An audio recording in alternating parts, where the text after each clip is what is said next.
Hey everyone, welcome to the Meaningful Movement podcast. I'm Seth Dellinger. This is our 9th episode here, and I've got Vinny Mwano with me today. Really happy to be talking to you. Vinny is a video strategist, a filmmaker, dancer, choreographer, and maybe we could tie it all together by saying you are a storyteller. Is that fair to say? Yeah, that's definitely fair to say. I was just looking at some of your stuff on your website today, and you're originally from Congo.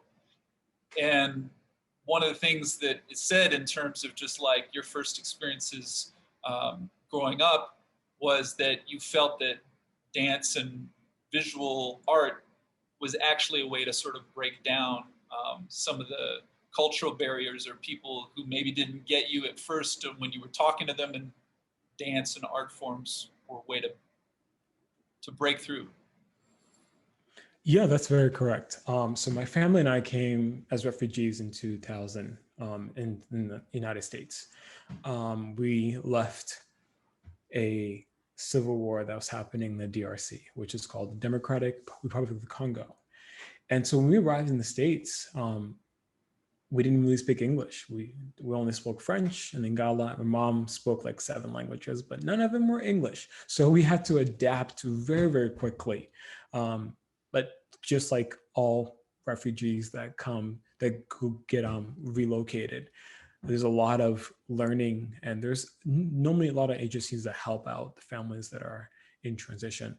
So when we started going to school, again, not speaking any English, who we connected with, my brothers and I, we connected with a lot of foreigners. So we connected with the Asian population. We connected with the like huge Latino population that was there, us growing up. So it was weird because it's like kids that didn't speak English, they were the one that were able to connect with the most. And a lot of our connection was based on movement, was storytelling, it was whatever trending music that was happening, or most importantly, it was dances. I know that I remember I would go to a friend's house that had Spanish music playing, from salsa to merengue and then reggaeton. And then I would go and hang out with my brother's friends, who a lot of them were Jamaican. So they were playing tons of dance hall. So I was exposed to a lot of different cultures when it comes to music. But then when it came to dance, that also opened up a lot of doors, because someone could do a move and the whole entire room would yell, "Ah, that's so good!" Like they wouldn't even say that's good. They just point. Like there's certain dance phrases, but most importantly, certain body language is like, this is good. This is like, he killed it. And so I'm from the hip hop culture, and that's what a lot of that is: expression and self-expression. And most importantly, it's how do you tell your story through movement. And so that's how my brothers and I kind of connected with other immigrants around here in the States. And then slowly but surely, through culture events and obviously the continuation of education, English became easier and easier to understand. Music became easier to understand, and realizing that, wow, if my mom knew exactly what words were coming out of this artist's mouth, she probably wouldn't let us dance to it. But and that's the beauty of learning a new language. The more things start to unwind, and you start learning, you start understanding more. And that's how really we started just understanding the culture that we got put into. And then things just started I guess just falling into places. That's essentially, that's a little bit of my beginning. Yeah. I think I actually misquoted, because I said, just from what I had read about breaking down cultural barriers, but I think you actually wrote language barriers. And it sounds to me like you were literally hanging out with people for hours, and there was like zero vocabulary, like semantic language you had in common. Is that right? That's correct. That is very correct. So, what did that feel like? Because you were hanging out, but it honestly didn't feel weird. It felt pretty normal. Imagine kids in the playground. Imagine little kids in the playground, like toddlers in the playground, and how they interact with other kids. It's just lots of pointing. Mhm. And then, and if there's a commonality of like, oh, you're going to go down a slide. And for us, because I was between the ages of 7 and 12. So during that time, a lot of it was like, oh, you play soccer? Oh, you listen to hip hop? I listen to this artist too. And then you just like, you just say, that's good. I like this part. So it's almost like I had certain vocabularies that I was learning, obviously within elementary, within schools, that kind of made it a little bit easier to express just how I was feeling about certain things that was happening within the creative space that I spent a lot of time in. And when I say creative space, like I wasn't at a dance studio. We didn't have money for dance studio. Um, so where we spent time was outside in parks. Right on. So this was kind of the beginning for you. Obviously, you you fully educated here and became more kind of like totally immersed with everyone else, and then eventually you went into teaching dance. Yeah, that's correct. Um, so again, not really formally trained. I started getting a little bit more training late high school. But my brothers and I, we just loved soaking up any dance styles that was essentially related to hip hop, from breakdancing to pop and lock, um, fusion, Vogue, and then crump. So based on the videos that we were consuming, and during this time, I mean, like YouTube was kind of up and rising, so we ended up buying a lot of DVDs from like Rize, which is a documentary that was directed and supported by Dave Chappelle, which kind of showed the origins of crump dancing, and interviewed Little C, tie-dye. Tie-dye is like the creative crump. And so learning and seeing and mimicking movements and all of this jazz, jazz in like as a phrase, not the actual dance jazz. But we also loved Michael Jackson. So there were different things that we just would groove to. And surely by sheer of luck, I started developing my own style with my brothers and I. Then my brother starts teaching dance at a studio. And then that kind of opened up doors for me to start teaching dance at a studio. And then one of the big things that kind of allowed us to be called professional dancers was in 2010, my brothers and I, we were asked to be guest performers at the hit TV show Dancing with the Stars. And so that itself kind of opened up the world to us as dancers. And so people that didn't really take our street dancing as seriously started looking at us differently. And I think from that moment on, a lot of doors just started opening. And I started attending more classes just to perfect my teaching style, but most importantly, to perfect how I wanted to teach the form of hip hop and other styles of dance, when either hip hop or Afro-Jazz. Because I'm Congolese, I also have that background of dancing to Congolese music. And so I really enjoy the drums, and I really enjoy um, the rhyme schemes and the storytelling within the hip hop genre.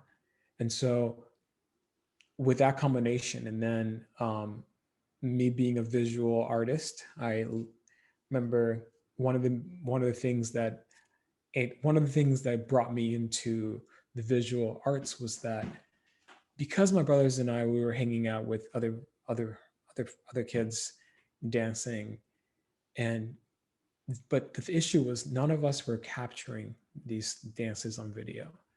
I remember I had one of my older brother's friend, Arnold. He's a filmmaker. He's really, really talented and director and all this other things.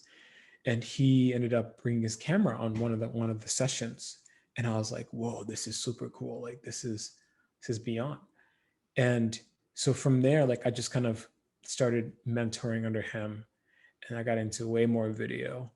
And I remember between 2014 and, no, sorry, 2004 and 2005, my mom decided to buy a small little camera, like a Canon PowerShot. And it was it was meant to be for the family, but instead I ended up taking it and using it and going off to certain sessions, dance sessions, or just hanging out with friends, and just started capturing and freezing moments. Mm-hmm. And then again, years later, my brother's friend with the camera started filming. And I was like, I want in on this. So I was really, again, encouraged and excited just to capture the human connection that I was experiencing. And that to me, as I think back on it, like those moments are moments that I hold dear to my heart. And those moments are the moments that really has shaped how I view the world and how I view storytelling, because my approach to dance and visual arts is really focused on how do I show human connection. Yeah, I was looking at your YouTube channel, and because you have, I wanted to ask you a couple things about it. I mean, one thing is it seems like there's dance that's live performance, right? But then there's dance for video, and being that you are also a filmmaker, you can kind of work on both sides of the camera there. But like just what comes in by being able to cut shots or zoom in or zoom out, you can really create a narrative like on another level besides the actual movement narrative. But I was also watching some Krump before, because I'm not, this is new to me. Maybe you talk to someone else and they'll know, but this is new to me. But what I love about the Krump is just, it's so expressive. And then not only, I mean, dance is expressive, but there's this way of like, there's this fast movement, but then there's also these pauses that are so crisp. It's almost like snapshots within the dance. So yeah, that's so true. Yeah, I think you've kind of nailed it. And to add on to what you're saying, so when it comes to crumping, it has the form of crump has evolved so much than from like when the film Rize came out, and now there's layers within crumping that you can tap into. You can just focus on that segment of layers, and then you can not even focus on this. But essentially, crump is about distributing energy.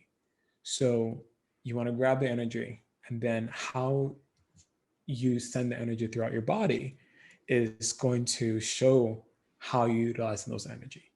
And then you throw energy out, you bring it back in, and then you distribute it a different part of your body. And within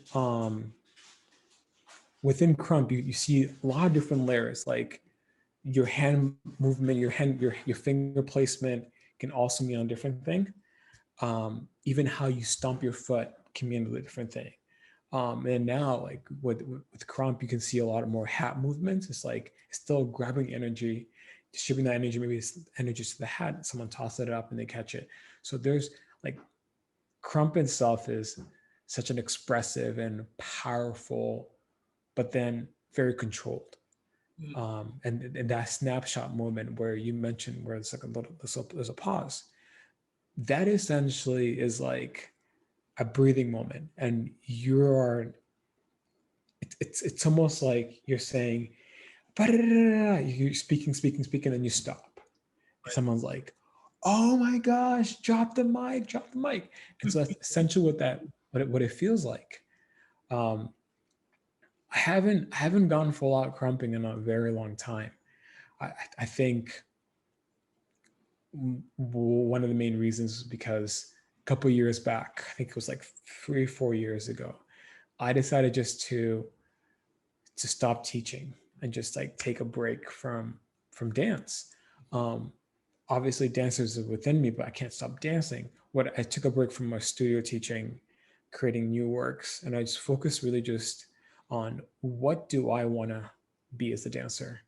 And this is the same time as like viral dance, what's it called? Short dance videos are coming out. Like when I say short dance videos, I'm talking about like TikTok, Oh and yeah. someone has like five movement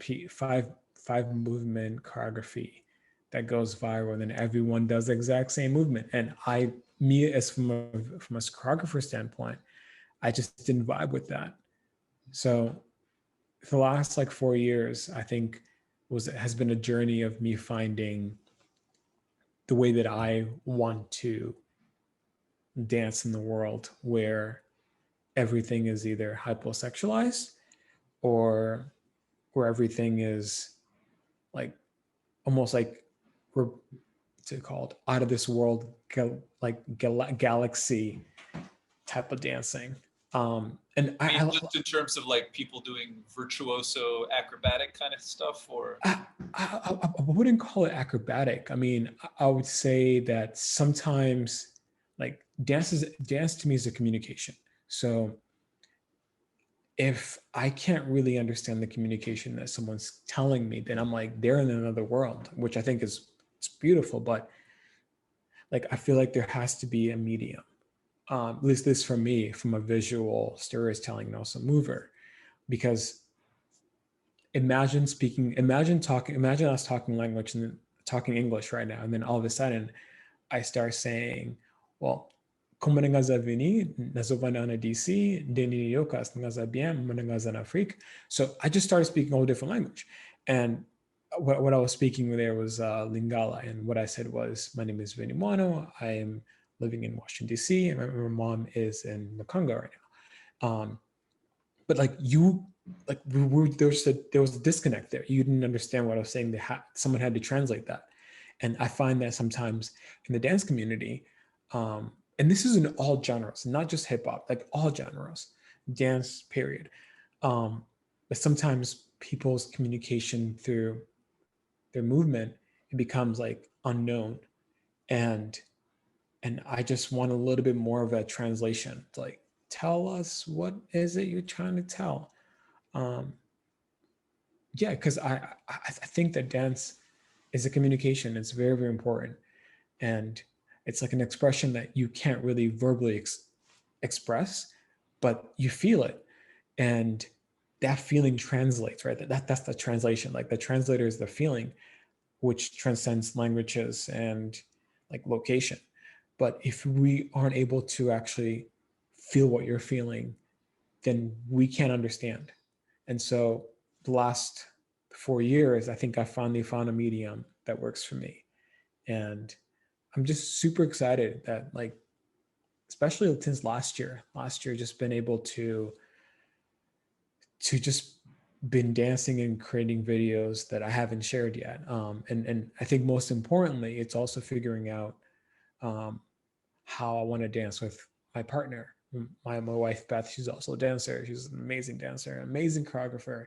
And so also this last 4 years has been kind of understanding the way that she views dance. And it's like, where do we meet in the middle? the two of you though have already created a lot of stories and videos. I was just watching a video of you. You're like a courier, and you get a text message, and you run to the Hirshhorn Museum, and you pick up a package, and then you run like across in front of the White House. And it's all in DC, and mostly you're running, but it's very much the way it's shot. It's very visual. There's one point, the wind like pulls the package out of your hand. You got to run back, and then you deliver it. And of course, Beth is the person you're delivering it to. I think she has a hairband, and she puts it on. And you're like, what? But it's. And I'm like, I don't know what this is about, but it's like it keeps you. You're like, there's a story here. You follow along, and the movement is somehow. I mean, most of that story is the movement. Yeah. Oh wow. I haven't seen that in so that was long. An older one. Yeah, it definitely is. Yeah. So that was part of a film competition called Movement Film Festival, and I didn't make any awards at all, which is fine. But it was great to bring my idea to life, and it's always great when I'm able to do that. because if I didn't do that, I wouldn't be having this conversation. And which is also like part of the whole, like, what is it that's happening in here? What does it want to tell? But anywho, yeah, so that was a really awesome, like, exciting concept that I came up with. I ended up storyboarding it, and that was all shot on an iPhone, like a 5S or something like that. And yeah, Beth has been like, she's just been an amazing supporter, but most importantly, she's been an amazing critic. So before I release anything, I always go and pitch her the idea. I was like, hey, I have this idea. What do you think? And so she comes from from like a from a very choreograph and also choreographic and modern and West Coast swing type of a style of movement, but her storytelling ability is like at the next level. Like when it comes to movement, when it comes to verbal, when it comes to her singing. So she that just comes natural to her because like she grew up in a household that literally that's all they did for fun. Like they would set up plays, and there's tons of videos of her. Probably embarrassing her now, but tons of videos of her. She's not embarrassed of this. There's tons of videos of her and her family just doing skits and putting on production, and the whole neighborhood's coming through there watching their show. And so her essentially theater background is something that I've never experienced growing up, but I was able to experience it late middle school and high school because I was part of different performing organizations that were doing street performance and also performing at different community centers. So that's my dabbling in like in the theater art world. But I definitely rely heavily on her, just because again her perspective is from not only an audience perspective, but more of like this critic that wants the message that I'm trying to convey, the feeling I'm trying to convey, to actually convey to the audience. So, For some reason, that story you were telling about her growing up and doing skits at home, it was taking me back to you talking about being with your brothers and dancing as a young person, because in both cases it was like an artistic expression, but it's not on stage. It's more in community. It's more like a way of people connecting.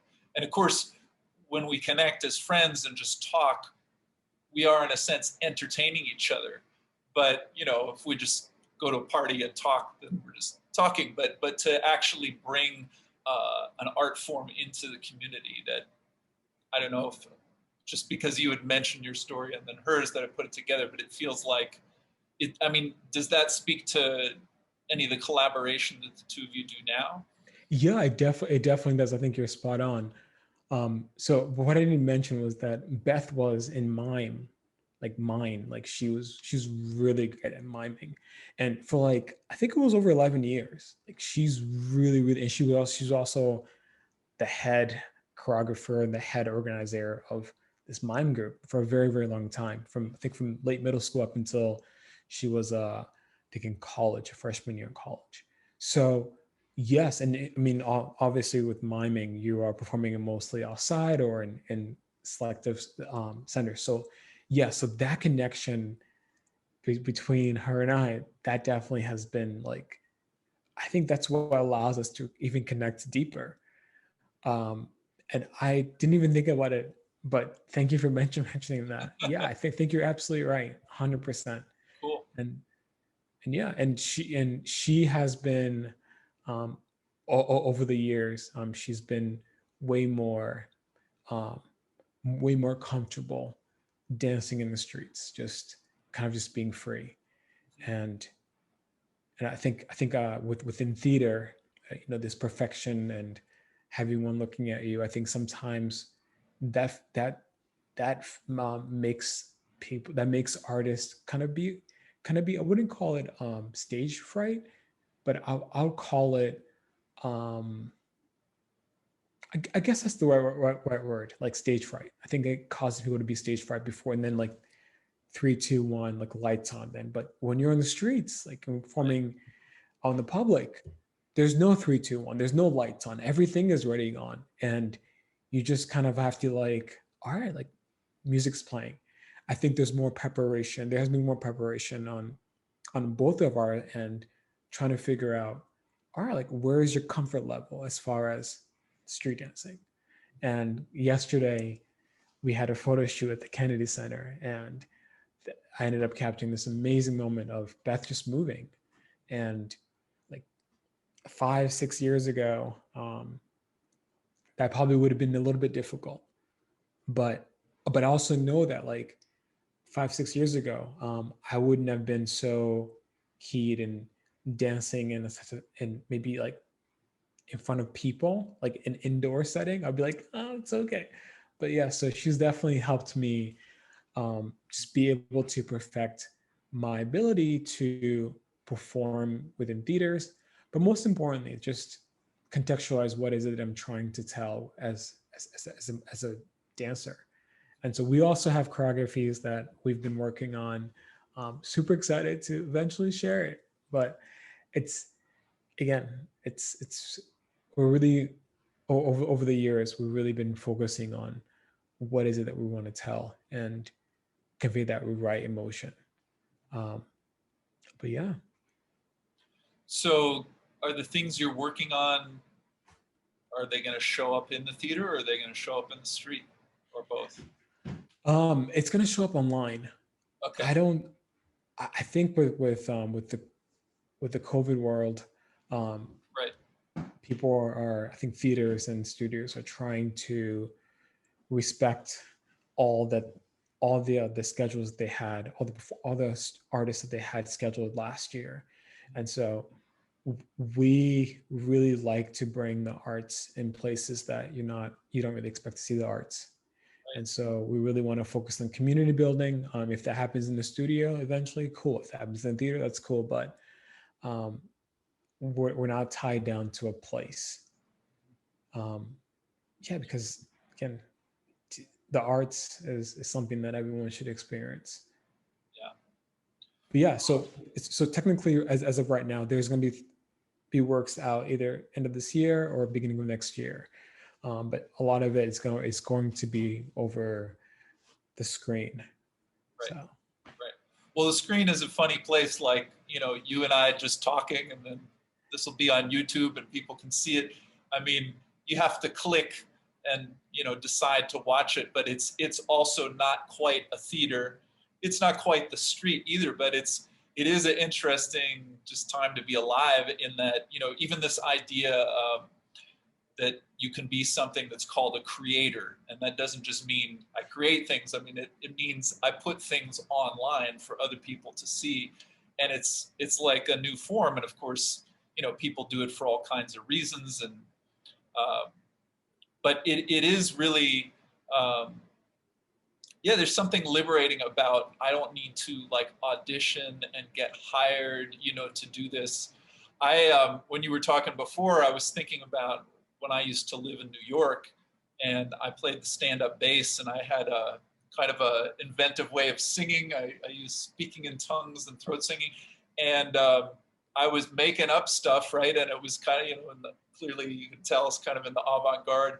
And probably the best experience I had was doing it in the subways, because I could just go down in the subway and I could be there for hours on end, and maybe I didn't know what I was doing at first, but I just sort of warm up, and like people are getting on trains, getting off trains, but there's something about it. So for me as the performer, I think I was able to get more comfortable with what I was doing in that situation. But just, also for an audience to just encounter art in the street, that's such a different thing. Yeah, I mean, I'm totally with you on that one. I always love street performers. I think that it takes some type of gut, it takes some type of resilience and humility to put your work out there. And if that's getting a couple bucks, then that's great. I mean, I also believe that just getting your mind right, in the sense of like, I'm gonna go do this. If it rains, it's gonna work out. if I get no audience, it's going to work out.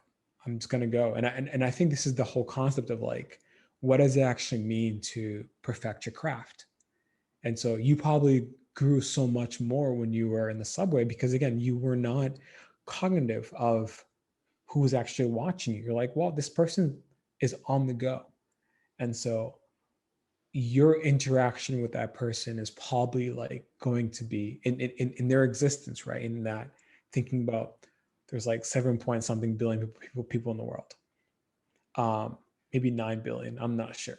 Maybe that's just the Facebook number.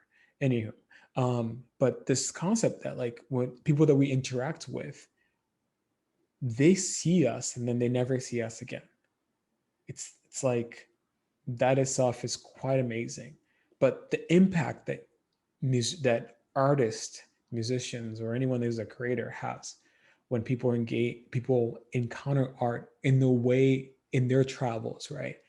It's like it leaves such a big impact that one's instincts, they're reminded, at least for me, I believe that they're reminded that life is bigger than just going to wherever you're going.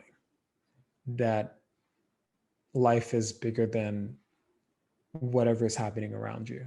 For that split second, your music or your dance cause someone to be present and not on their phone. Maybe they use their phone to document. And to also add to what you're saying about just this virtual connection here. I mean, video, Skyping, video talking, and it's been around since Facebook era, since 2007.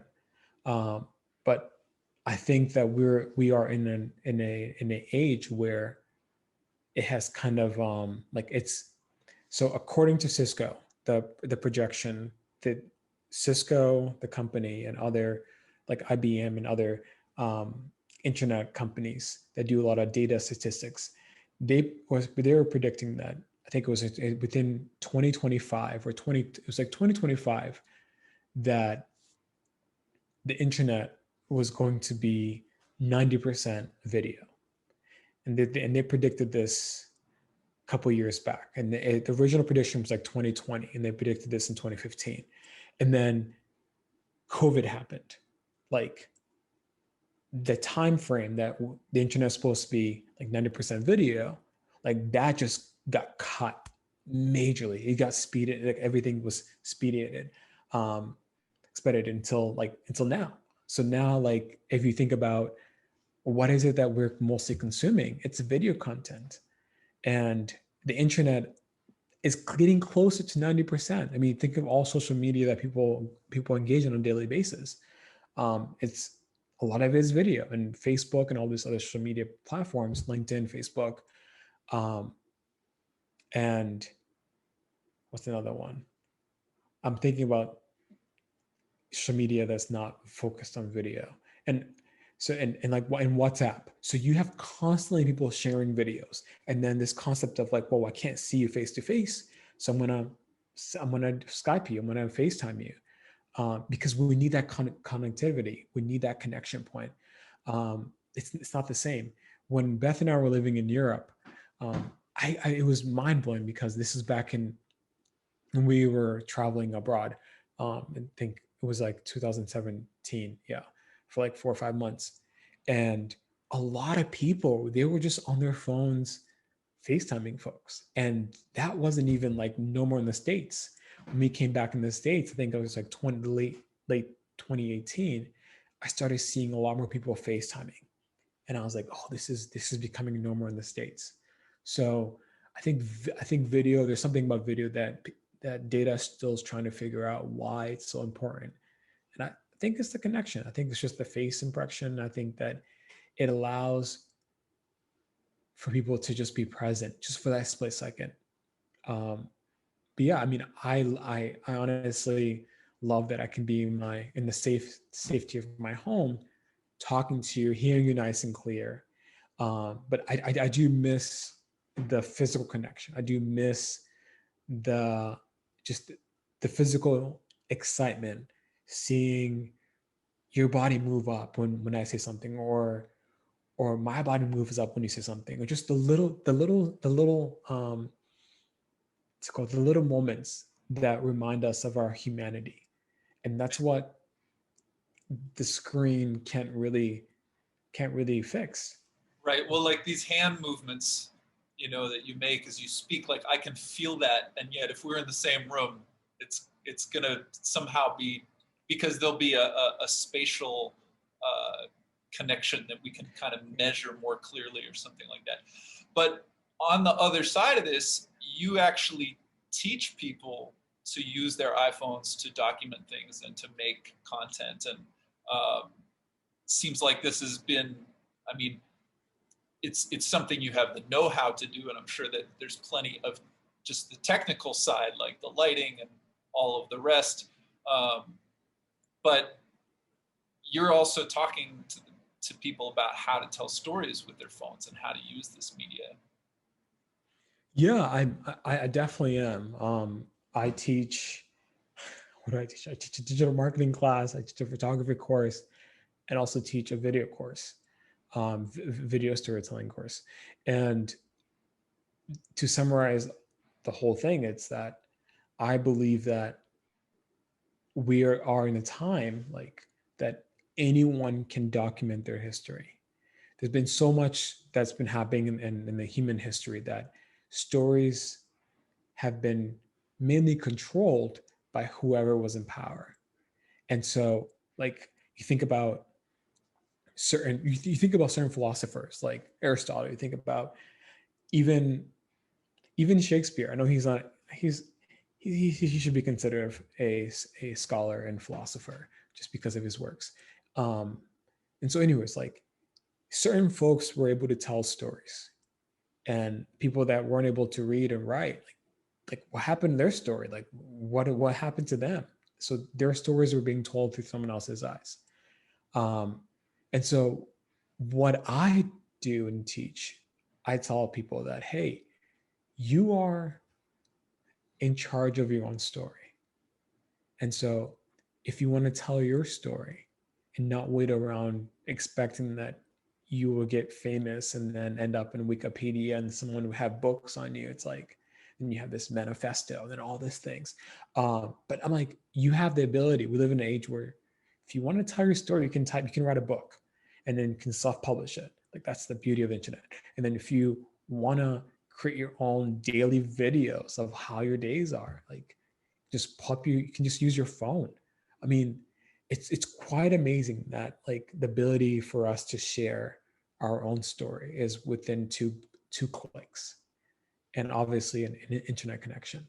But thank you to all the coffee shops that offer free Wi-Fi, so you don't even have to have a phone plan to distribute your story. And the story that you tell, like it's not only affecting the world around you, but most importantly, it's going to be affecting the generation that's coming after you. YouTube, for example, is such an amazing medium just because it's free to upload like your film, even though it gets highly compressed. But hey, that's just a videographer complaining. But at the end of the day, most people are watching YouTube videos with a dim screen, hobby a cracked screen, and on their little phones. And if they're watching it on their computer, then their computer is probably dimmed as well and probably a lower volume. So, and that's why this is why I also talk about, I say this, that the true stories that we can actually like experience are theaters. Like when we go to movie theaters or when we go to plays, because because the certain mediums is meant for that specific like location and audience and sound system. Everything is built so it fits that. And so when the director is saying, hey, I want this sound to be I want this explosion to be a little bit louder, or I want this light to just flicker just a little bit less. And then the audience feels exactly what the director intended, because you're watching it at a bigger screen. In us, the audience, we have no control of how dim the lights are, or we have no control of how loud, or most importantly, we have no control of pausing and stopping it. Sorry, pausing or continuing play or fast forwarding, unless we go in our comfort of our home. So I know it's a long answer, but like I just believe that we are in control of our own story, and most importantly, if we don't document our story, no one else will, and we will end up like other generations, other humans in the world that have had maybe extraordinary lives that could have impacted me or could have impacted someone else living in the world right now, but they didn't have the proper tools to document their life. And so we're left with people with power telling our story, um, telling the human story. And so I predict that in the next couple of years, say like 50 years from now, that when someone's like, hey, I want to know what this person did when they were in their 20s in, say, in Nigeria or in South Korea. They just go to YouTube, or they go to an archive place and they type up a day in the life in South Korea in 2020 or in 2021. Boom, like it's going to be there. Tons of listings, and you're going to see all the different things that make that time important. And that's from the cultural reference, that's from the music, and most important, that's also even from the style. So I want my kids and my future grandkids to be like, hey, what was grandpa up to, or this person in Vinny? And they have all my archives. So yeah, I mean, unless YouTube decides to like go haywire, but I honestly believe that Google and YouTube is too big to fail. It's just like thinking about certain government systems. They're just too big to fail, and if it fails, then our whole entire humanity is lost. But then something else will come. That's why you have backup disk. But anywho, I'm going on the sidetrack right now. Well, no, it's what I hear you talking about as a way of storytelling connects us to the future and maybe also to the past. I mean, you mentioned Shakespeare, right? But you also mentioned something that I know I wanted to talk to you about. You talked about kids. I think there's only one kid right now, but we had talked before, and as you know, one of the themes I like to come back to on this podcast is movement practice. You're a dancer, but like, what do you do day in, day out? And when we spoke before, you're like, well, I've been doing a lot of walking because you're pushing the stroller. So I want to hear a little bit more about your son. And also, you mentioned Beth, your wife and creative partner. So what could be more of a project than that? So how is ocean affecting your world and your movement and your storytelling, your practice? That's a good question. Yeah. So yeah, I have a amazing child. He's 13 months as of like this month, and he is just a full of life. He started walking when he was 10 and a half months, so it's like mind blowing. And so he's very mobile. And so when he came into our world, into our galaxy, a lot of things change. I mean, obviously, sleep deprived and taking care of a newborn, and Right. so creatively, a lot of like our creative project were at a pause. So that was a little bit difficult, just because like we want to have time to create, and then it's like I just want to sleep. I just want to sleep. Keeping a newborn alive is one of those things, like you have to lose sleep, and that's just part of how things are. I mean, it's how things are in the Western culture when you don't have a strong community Right. around You you. don't have a network to help you. And exactly, but also that's how things are. That's how things were during COVID. It's like you couldn't really see anyone, and people that wanted to come through and hold the baby, they couldn't because it was the pandemic. Um, so that was also strange too, just like having a baby in the pandemic. Not that I've ever experienced that before, but it was definitely things I took notes on. So, but one thing that from the beginning that I knew that like my son liked a lot, which was to be outside. And so from first month in, every time he would cry, like we'd just step outside and the kid's like just quiet, just looking around, just like, oh my gosh, like what's happening? And so we're like, okay, this kid likes to be outside. Okay, cool.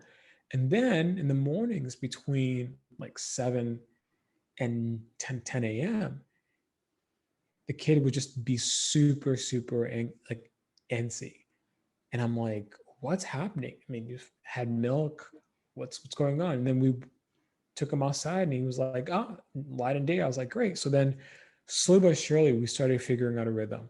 And then that rhythm was, okay, well, he likes to be outside between like 7:30 and 10 a.m. So let's feed him and then I'll take him for a walk. And so, I mean, I'm very blessed to have such an amazing partner who allows me to who allows me to be who I am and just be able to experiment with like what actually works and what doesn't work based on the human that we have in this world. So anyway, so I would take walks with Ocean, and that's my son's name, Ocean. He's not just a kid. I know I've been referring to him as a kid, but he lately he has been more of a kid than a baby. So it's sorry, more of a kid than Ocean because like kids just run around and he's been just running around. I'm like, kid, what are you doing? I love you so much. Anywho, that's a different tangent. Anyway, but so I've been taking walks with him since like the first month, and then Beth and I we would take walks with him mid afternoon and then late at night. So before his bath, we'd take walks as well. So from like the month he was born up until like eighth month, I would walk with him from like 7:30 to 10, sometimes 11, like every single morning. It came to a point where all the neighbors and even like people who live like 2-3 blocks, they would notice me, and they're like, "Oh, you're the." It's like I want to introduce myself. I see you every day walking. I'm like, "Yeah, my son likes to be outside," and so that's been a consistent moving practice. And now his walk is no longer 2 hours or 3 hours. It's now just an hour, and it's even cut down even more since he's been walking. So we just walk to the park, but we spend about an hour and 30 minutes outside each morning. And now it's me running after him or him running after me. It's really cool. That's something that we just kind of continue doing because again he loves being outside. And so that's one major practice that's been very consistent since my son's been born.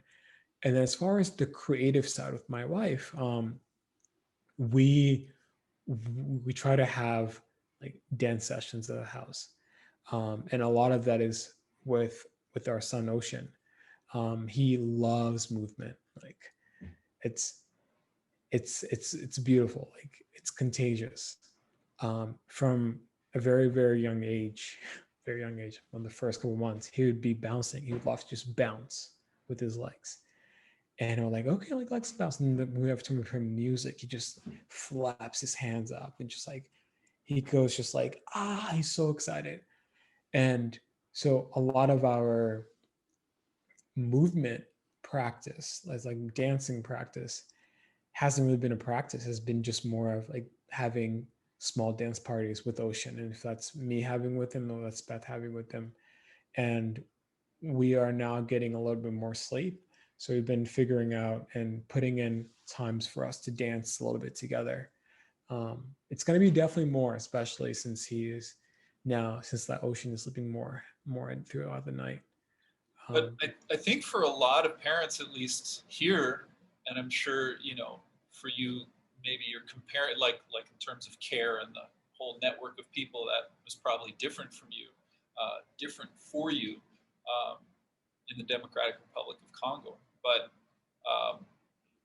here, I think often also another thing that happens with babies and young children is actually they don't get the movement that they should. I mean, I often thought about Ocean. I thought, oh, that's so great because both of his parents are movers. You know, like this is a kid who's gonna get to experience movement. But anyway, so obviously it's not a problem in your household, but that enthusiasm and that, you know, that energy he has must, I imagine, like feed back into you in terms of your creative side as well. Yeah, it definitely does. And you know, it's very, very fortunate that Beth and I have work that allows us to be home, be co-parenting at home. And it's just, it's beautiful. And one thing that I realized that not a lot of people have had that experience growing up with their kid. And it's sad because, again, it's just like within the Western culture, because people live in different parts of the country. Like my brothers and I are not even in the same trajectory anymore. I just, when it comes to location. Like I have a brother in LA, I have a brother in Colorado, I have two brothers in New Hampshire. So, and I'm here in DC. It's just like, it's wild because normally within this one, my mom would tell me that like in the Congo and also Burundi where she grew up, like when you establish a family, they're very close. The community, you have such a tight family community that you have the grandmother, you have the cousins that are coming through, and I think that's one thing that I do wish that that I could have Ocean experience. But again, like even if we had that, we were in the pandemic. It's like that wouldn't have happened. It's just impossible. So that's something that I do wish to establish, and later in the years of his teen, well, like youth years. I think definitely. I think 3 or 4 when he's going to be more in like in a community of folks that he can just partner with and whatnot. And so to answer your question, yeah. So Ocean's ability to just move and be excited for movement has encouraged Beth and I to just have free dance moments. You know, I think I think more and more so as we have experienced him moving and just his excitement for music has reminded us every single time the importance of just daily moving, daily dance breakdowns. And like we've always known this as dancers, as um, health focused and intentional folks. We know the importance of moving, and so, again, but we get so caught up in our daily grind, you know, getting to the next destination that we kind of forget. It's like, what is it like mean to be in our bodies? And that is one thing that Beth has done such a great job of just like instilling in the family values is like from the beginning. It's like, what is it in our bodies? How do we be in tune with ourselves first before we engage with the world? Um, and I guess I could tell you, like, besides Beth being a dancer and a choreographer, she's also a health coach, an herbalist, and an amazing yoga instructor. So a lot of what we do, a lot of what she does as well, is movement based and helping people understand how is it that they can be in tune with their bodies again. And I'm just like over the moon that we have a child that is able to just be enthusiast, big enthusiast on movement. And and so with that being said, like, because his love for movement and dancing, his development is of like a child that's maybe like close to 2 years old than a child that's just 13 months. And everyone's always like, oh my gosh, like he's walking already. I'm like, no, he's not walking. He's running. And there's, I mean, I can tell endless stories. I'll tell one. A friend of ours has a trampoline. And so I was like, oh, let's go on a trampoline. Again, I don't even know if he's able to even stand up, but I wanted to test him out. And that's what we use it for. And so he got on the trampoline, and there were kids that came on the trampoline and started bouncing next to him. And he stayed up, like he stayed his balance. And to have, at the time he was 12 months old, to have a 12-month-old be able to hold their balance on a trampoline. Yes, he fell a couple of times, but then he started running around like by himself. That's extraordinary.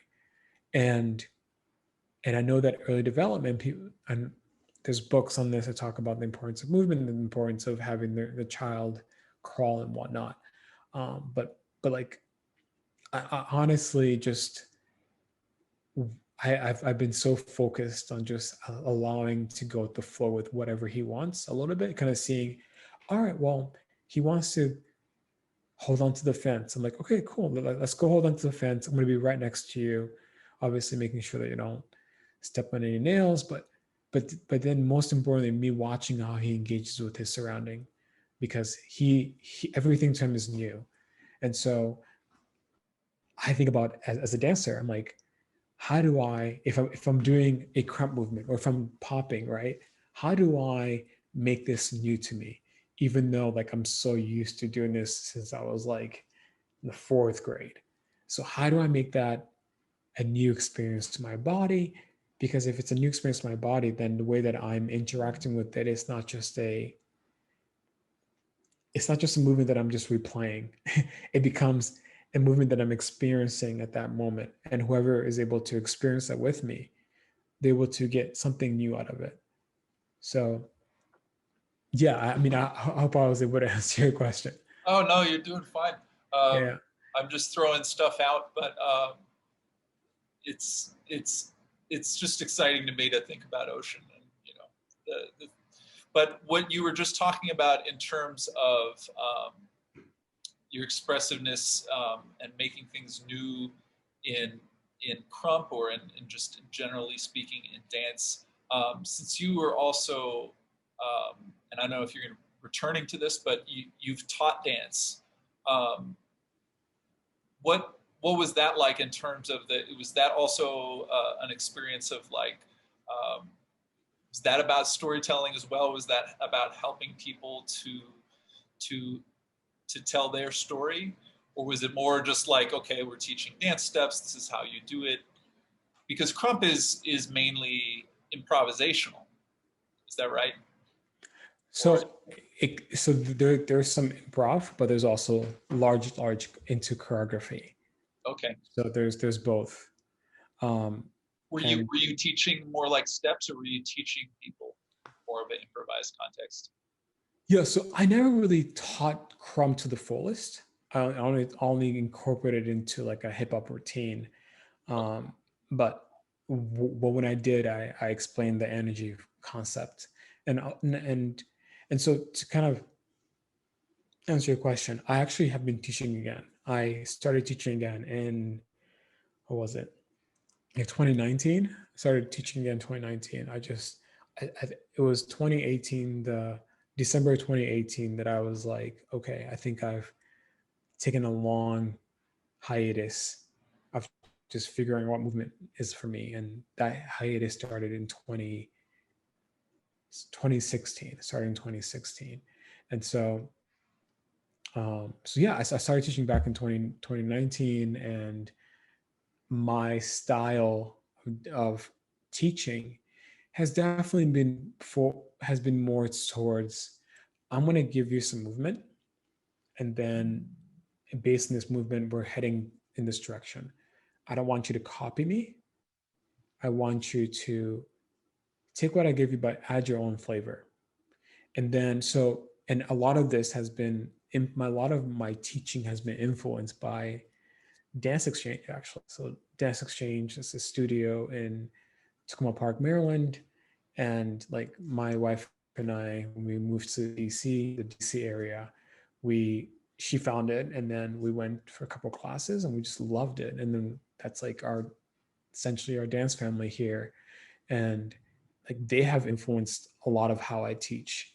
And in 2020 and 2021, I had the pleasure of being one of the cohort members of the year, and that was really amazing because I got to learn more about the dance exchange institution. I got to learn about dance exchange, how they started by Liz Lerman. Got to learn the critical response method, how to actually give a great feedback and critique on how, based on different works I'm seeing, that helps the choreographer, but also helps the work. And most importantly, I think what I got out of this like cohort, the dance exchange, is my ability as an instructor to lead people in a place where I want them to lead, where I want them to be, and not through trickery or not through like assignments, but through different prompts that is thinking about like the feeling that I want to, the feeling, and also this open-ended question of like, what do I want people to explore? So in the hip hop world, like a lot of the classes are, you go in and you have a warm up, and then we talk about a little bit what's happening, and then you teach.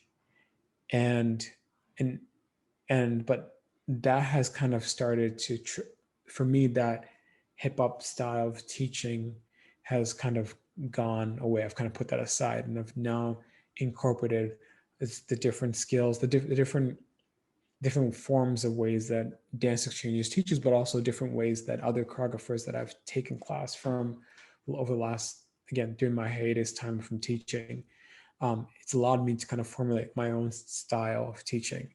And during COVID, I was able to teach online with dance exchange, and also was able to do I think it was like a 2-month long Afro-Jazz class just out here in front of the yard.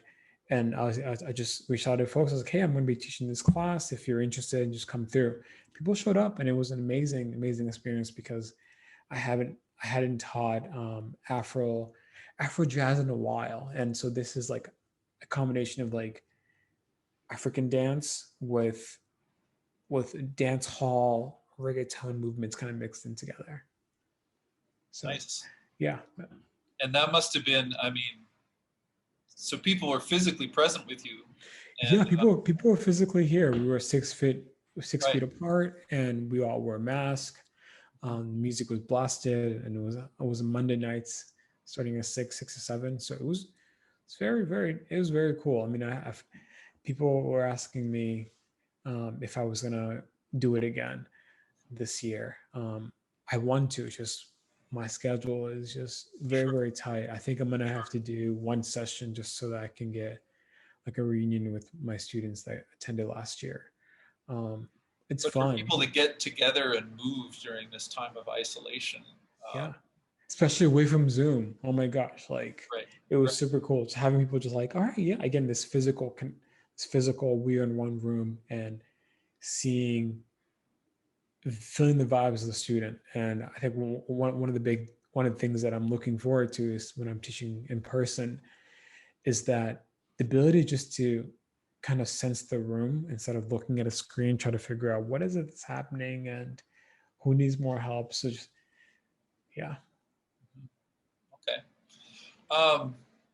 So maybe changing gears a little bit, we'll try and like make a connection.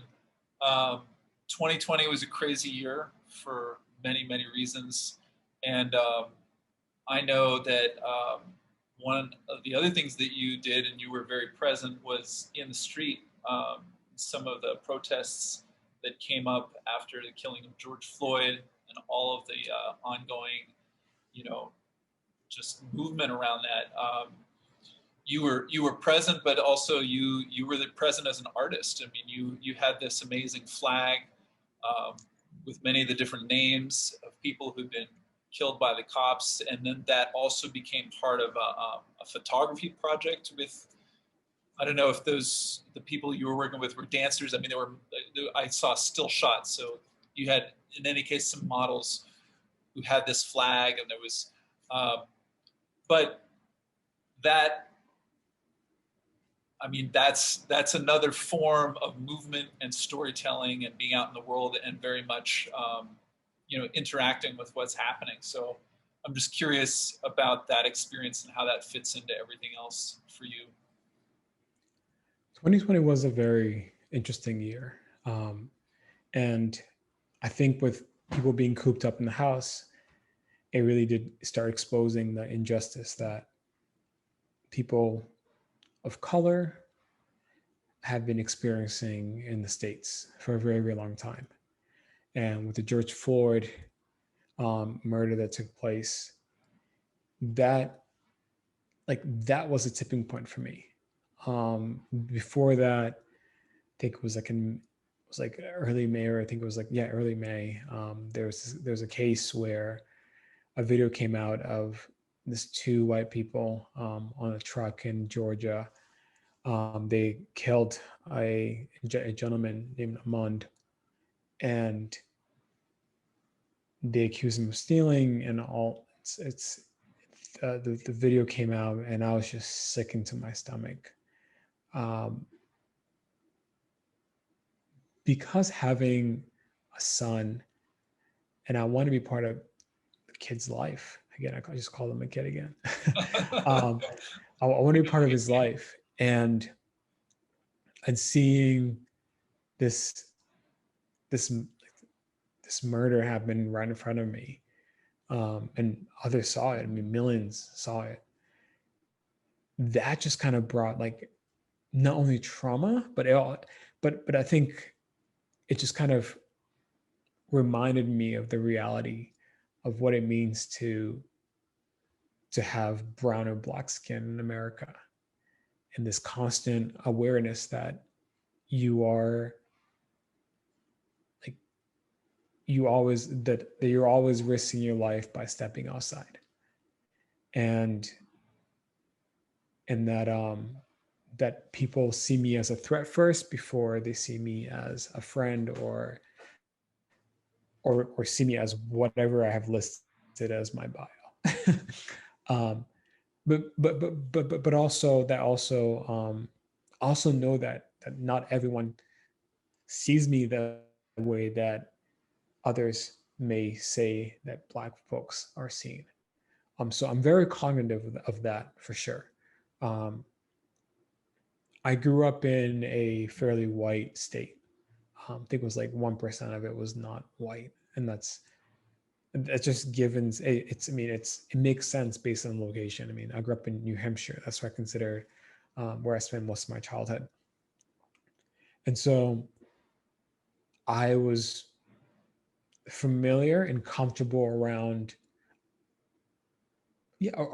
people that didn't look like me. I mean, that's just normal. I was like, oh, this is just normal life. It's like, I'm safe. It's all cool. But also understanding that me being a Black person in America makes me very different. So let me break it down a little bit. So me being Black automatically puts me in a category as I'm a Black American, but when you unpeel that first layer, I was actually not born here. So I am Congolese.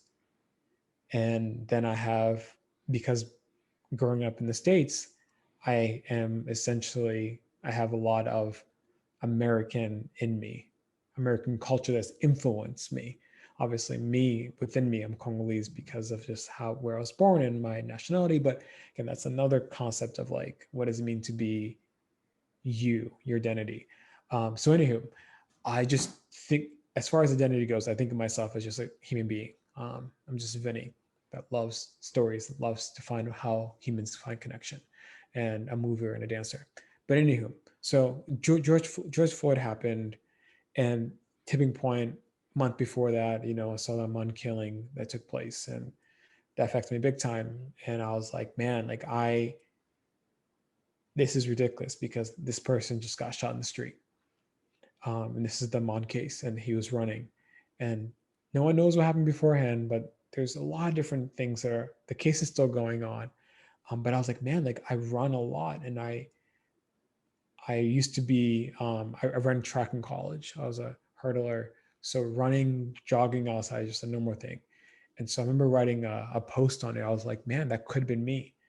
And it made, like, it was just real. I was like, man, like if that ever happened to me, then my son would never know like how awesome his dad is. Yeah, I think I And saw that, and you didn't you like.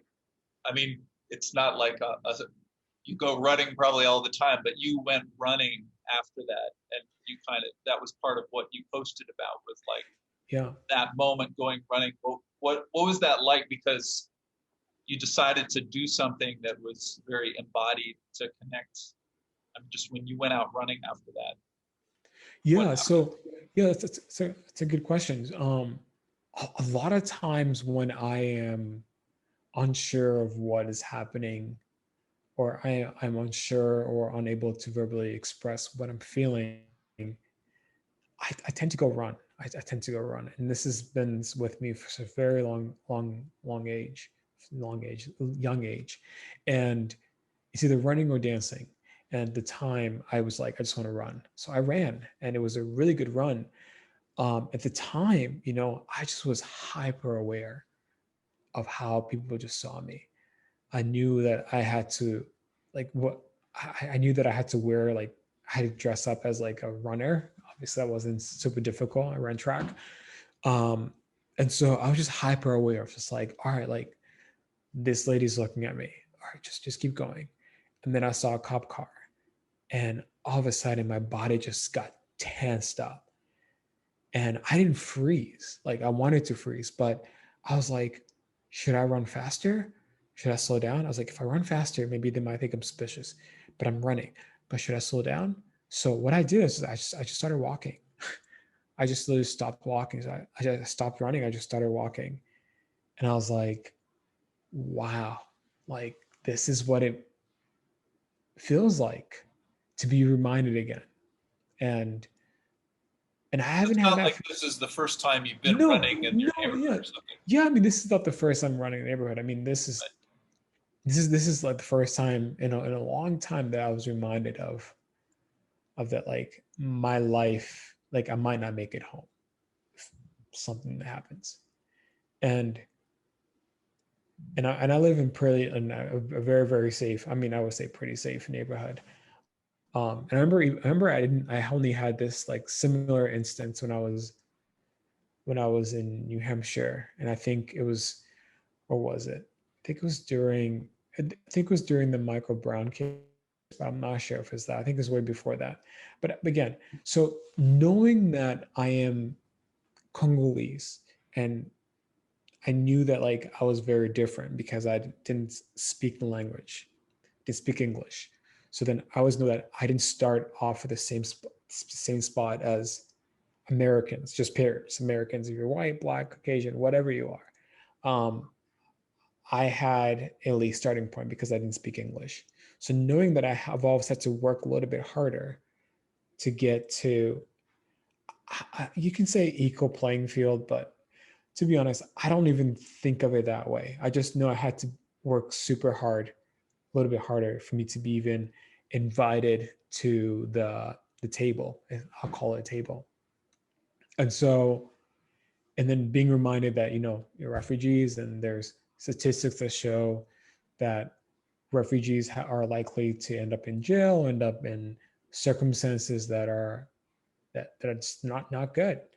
And when I say most likely, like I'm just saying that based on statistics. I'm not saying this is the truth, but Sure. I've actually spent some time in the last 10 years thinking about why is my story different than people that I grew up with? Some of them that are incarcerated right now, some of them ended up being deported. It's like, what made a big difference? And a lot of that was, people around me that came and showed love to my family and I. And that one person is like, hey, I see you.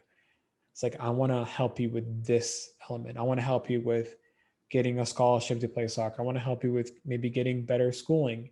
Like those people, like those are the ones that I hold so dear to my heart, because I wouldn't be having this conversation with you, Seth, if it wasn't for those people's selflessness to say, hey, I want to be present with you, and I want to make an impact. I want to help you out. And maybe their thoughts were making an impact, but this definitely has impacted the trajectory of where I end up going in life.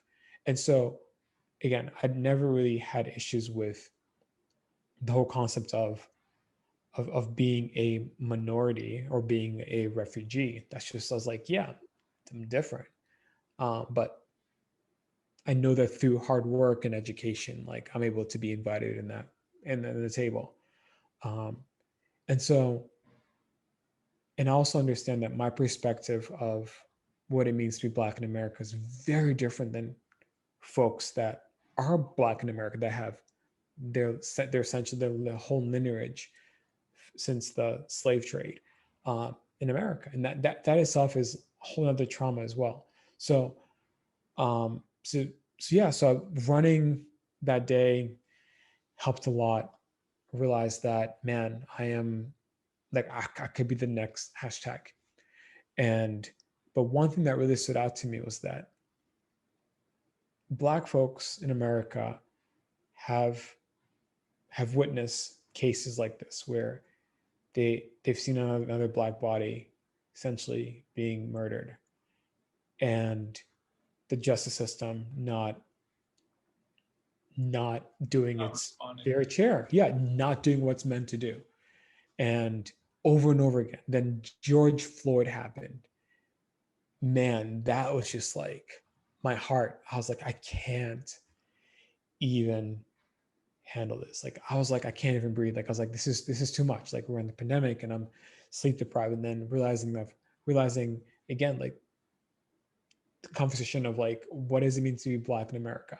And it's not that I was not having this conversation, it's that for the last 5-6 years, I've been diving into it even more, like the racial reconciliation work. My brother is a motivational speaker, and he's also done a lot of racial conferences and exposing people's biases, just having a conversation of like, what does it mean to have a bias, and how is your perception of the world might be different to your next door neighbor.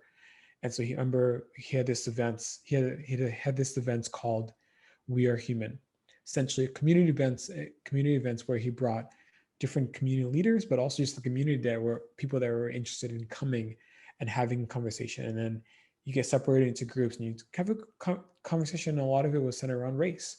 Like, what does it mean to have like biases that might be racist? And having a safe space to open that. So I helped my brother a lot with those things, with those conversations. So, and my wife and I, we've always talked about the differences of like the biases, and also most important, it's like, what does it mean to be Black or Latino in America? Or even what does it mean to be part of the LGBTQ community? So like, that's all, this conversation is always happening. But for some reason, George Floyd just, and also mine, like that hit me in a different, I was like, no more. I was like, I'm tired of this.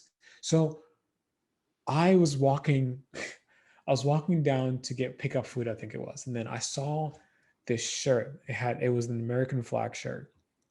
And in it, it was written the names of all the Black folks that were, all the innocent Black bodies that were killed, um, either by cops or by other white people. And a cop can also be Black. It doesn't have to be white, but just by specifically cops. And I saw this shirt. I was like, wow, this is so powerful. I was like, I need to do something similar, but I want it to be on an American flag. Um, and it was kind of ironic because when I was writing the names down, I was just like, man, I thought about that person. And I thought about the generation that came before that person. I thought about um, the Native Americans that were murdered, that their lands were stolen, and how their names should also be on this flag. And then I thought about um, the slaves that were thrown overboard because they were sick. Um, their names should be also written on that on the flag. Yeah, it became such a powerful symbol when I was just kind of thinking about it now. So I wrote, I think it was like 13, I wrote 13 names. Sorry, it wasn't there. I think I wrote like, it's like 15 names of, from Michael Brown up until Floyd. And, and, but but anywho, yeah, so I ended up writing this name and then bringing the flag, putting the flag around me. And then I rode down into the protest at Black Lives Plaza. And I just held the flag. I was like, this is my cape. You know, I can shout, I can hold up signs, but this is my cape. And I want to essentially say to the world, I'm like, this is America. You know, these are the people that, these are the innocent lives that are constantly being taken. And so let's face it, this is who are essentially the martyrs of people in America. Like it's kind of ridiculous. And we don't want to be a hashtag. I don't want to be a hashtag. Like that's the worst. That's the worst thing. It's the worst thing you can ever have in this world is to be a hashtag. I mean, you can be, again, a hashtag that is associated with a policeman taking your life because they thought you had a gun. They thought your phone was a gun. They thought you looked threatening, or a Karen calling the cops on you and then something bad happening.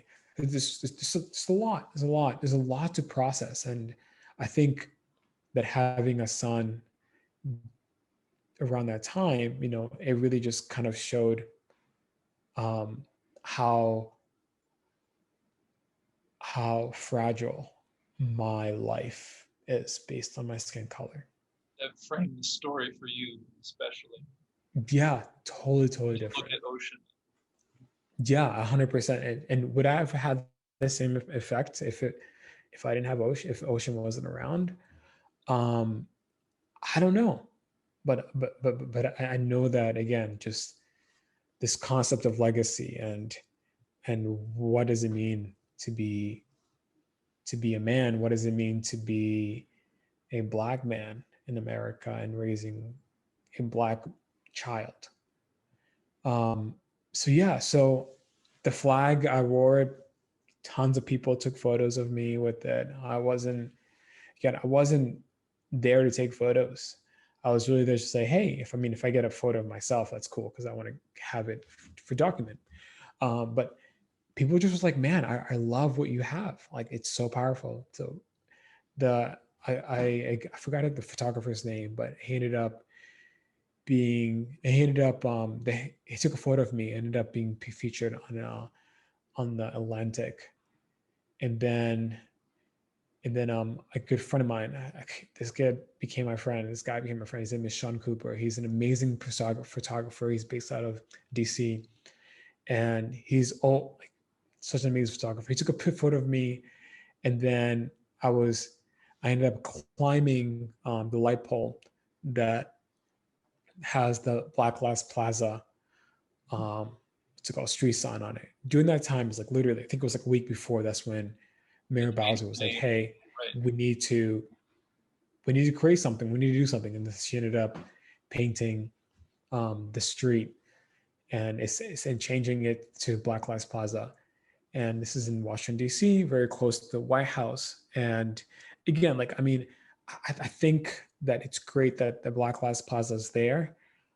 However, I always like to criticize people in power because they do things for show, but when it actually comes to like actual law changes, you don't really see that. Or else those changes come as a result of thousands or sometimes hundreds of thousands or millions of people who put their bodies in the street, and then sometimes the power responds in the end, and the story that's told, leaves that part out. Yeah, exactly. So it's like, how many, Emmett Tills had to be before before a cop was charged. You know, it's like this video evidence. And actually, it's funny. It's like the person that recorded the video was actually threatened, and they were also were threatened and also potentially even charged for recording the video. And this is very similar to what happened with Eric Gardner, hashtag I can't breathe. It's like that was also filmed. It's like over and over again, law enforcement, they are given they're giving essentially a free pass to commit murder. But with the case with George Floyd and the cop being charged now, you know, a year after, and sentenced to 22 years in prison with no chance of parole, that's his first step. That's great. But the fact that it had to take another Black body to lose their life so that future bodies can be saved. It's sad. It sucks. So I can only imagine, with everything we've talked about, from dance to storytelling to the fact that we were talking about media, it actually all comes together in this story. And these are all things that you do. And I mean, you didn't know this was going to happen, but I imagine that, I mean, I don't want to let you respond, but I could imagine how this could be a kind of a larger turning point for you as an artist, as a dancer, as a storyteller. I mean, I think that time will have to tell, right? Right. Yeah. I'm still in this. I'm still in this. I'm still in it. Yeah. And still in it. And I wanted to say that, so that the photographs of the different models that were and different artists that were photographed by Sean Cooper, that was actually, so he saw me with the flag, he took the photo, then he reached out to me saying, hey, would it be cool if I borrowed your flag to do this artistic, again, visual campaign? He wanted, it wasn't a campaign that like selling things. He wanted to also visually show what he was feeling. And he was like, can I use your flag? I was like, cool, yeah.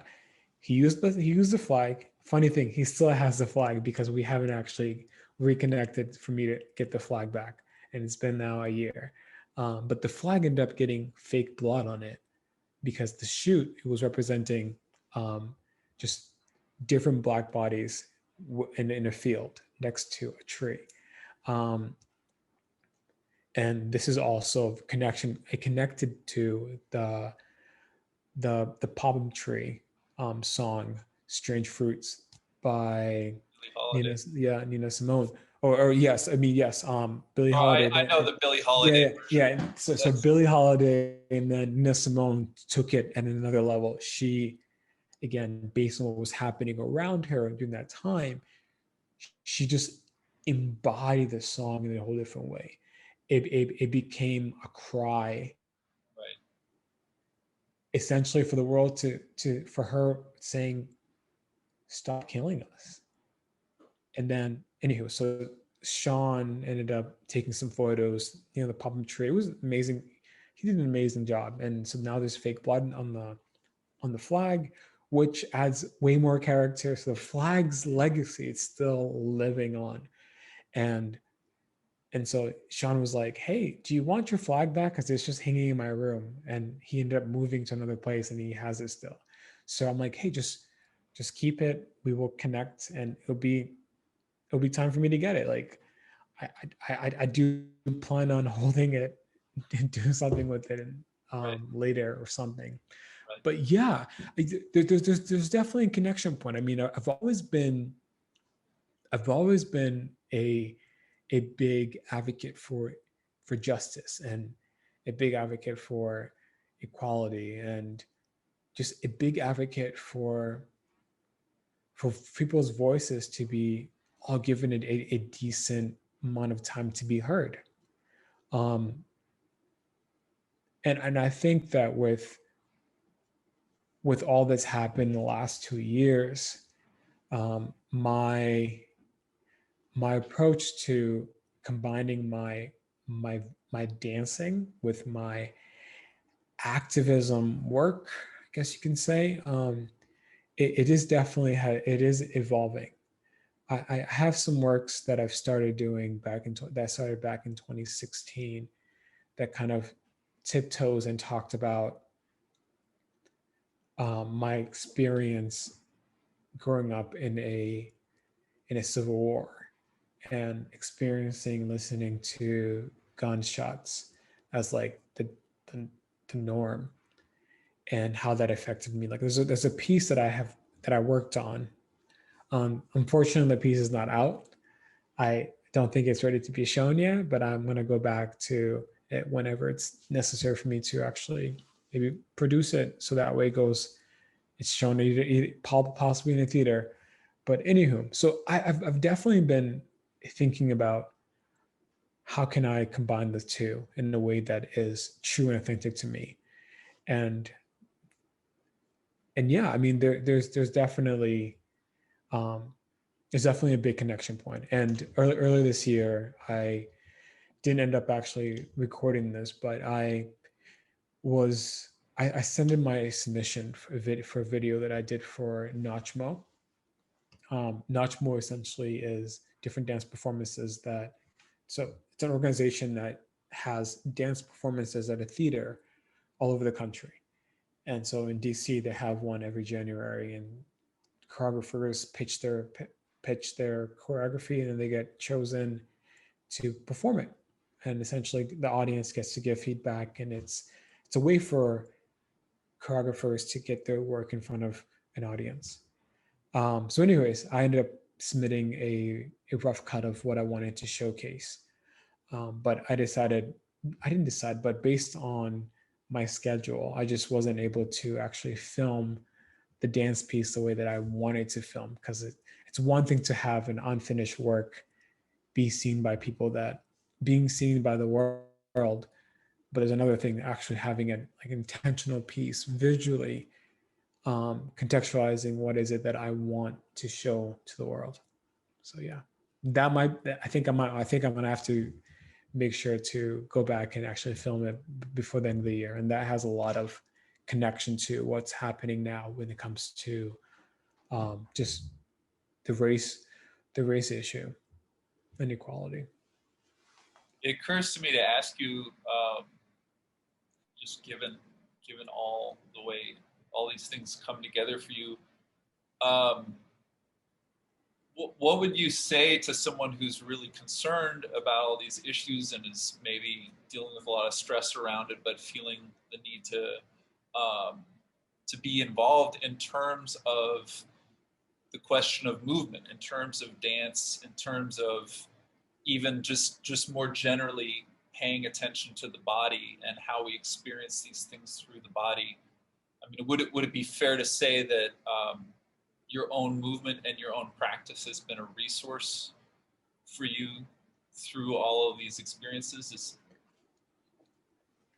Yeah, 100%, 100%. And what I'll say is this, that our I didn't take this saying, but I heard it from, I forgot what the studio was.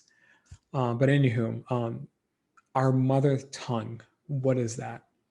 And so we also have a mother tongue of language, but we also have a mother tongue of movement. And so I believe that we are all movers from the beginning, from the get-go.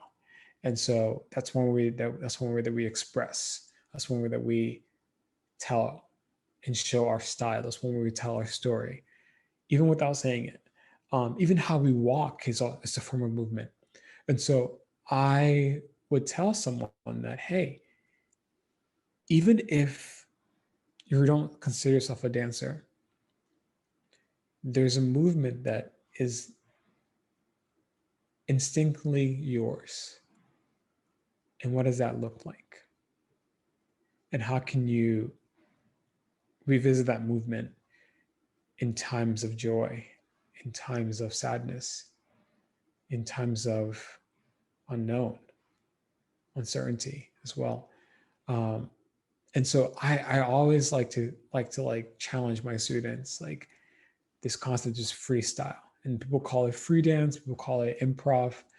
I call it freestyle because, hip hop world that I grew up in. And so like the freestyle format Like it's allowing folks to essentially just be themselves, like do whatever they want, wave their hands like they just don't care, whatever that is. And so I always encourage folks to go to that. And when you go to a lot of the rallies, if there's an injustice rally, if there are, you know, like rallies around cases as well. I know for sure around this area. I've also been to. It's funny because like where, actually, yeah, this is true. All the rallies that I've experienced, if it's a rally or protest happening in Barcelona, in Brasov, Romania, or even in Israel or Tel Aviv, in yeah, Israel and Tel Aviv, Israel or Jerusalem within Israel, or in Boston, Manchester, New Hampshire, or DC. These are all the places Yeah, in the world where you've been to protests. exactly right. Yeah. So Great. one thing that's common, it's music. It's music. People dancing and people just moving, and drums. And then you hear chants and you hear all the different things. People are just moving, and there's something powerful in that. And the reason why I mention all those places is because those are the places that like I've experienced. Like I remember just specifically in Barcelona. In Barcelona, we were living in it was near Diagonal. That's like one of the main streets, and we're living like right there. And there was a protest during the, what was it, Catalonian referendum. You can Google it. It's a lot. It's a lot of things. And as a foreigner, I can't really speak to it because I'm a foreigner. Someone leave that off to YouTube and all the correct news source that does it. But anywho, so as we were in the streets, we started hearing just music, and all of a sudden, like flags, and then signs of just like, we want a referendum. We want to be free from the Spanish government. Um, and all these different things. There's a lot of controversial to it, but anyways. But I remember in the middle of it, that just someone just playing drums, and everyone's, and there's a person who's directing the band. It's a little bit, it's just a band of like people just coming together and just playing drums. And then they stopped everything, and it was like everyone started going down, kneeling down, and it was like, it was almost like the sense it reminded me of the Sandstorm song, like anyways, but they weren't playing that. But I mean, everyone just got low, low, low. Then they started rising, and the music started getting louder, drums started getting louder. And when I witnessed it, I was like, wow, this is their form of protest. I came to DC, and then I experienced go-go. I have a really good friend, an acquaintance. His name is Yadi. I'm gonna say his artist name because that's what he goes by, and he is essentially the founder and leader of Long Live Go Go. And so there's been this initiative where to preserve DC culture, because lots of DC areas are being gentrified because places are no longer being affordable. And there are some affordability apartments within higher income status areas within the district. But when you lose the core culture of, like, the culture of go-go, the culture of the Black culture, specifically in DC, it doesn't really become DC anymore. You lose that whole entire sense, the feeling of what it actually means to embody this place.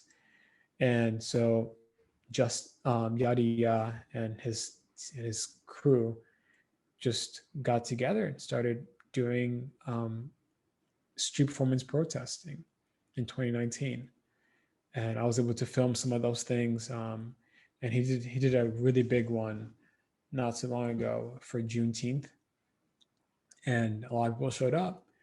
I remember him and his team, they rented out this huge like dump trunk, and they had drums, and they had a piano piano person playing. It was wild. It's awesome. But guess what the crowd did? They danced. Crowd danced. And they danced because, you know, this is the form of way how they decided to protest. Very similar to what I experienced in Boston as well. It's that the artists and the creative folks are the ones that lead the charge to create an assembly line, essentially, that that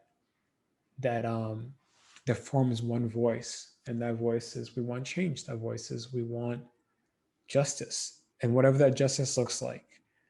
But a lot of the times, you know, justice is always a good thing.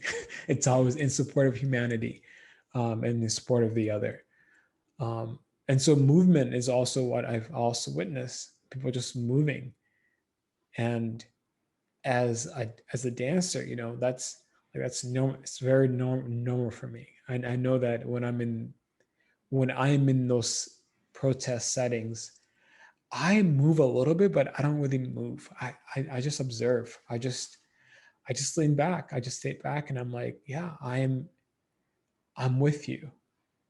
I'm with this movement. And so I sit back and I observe and I look.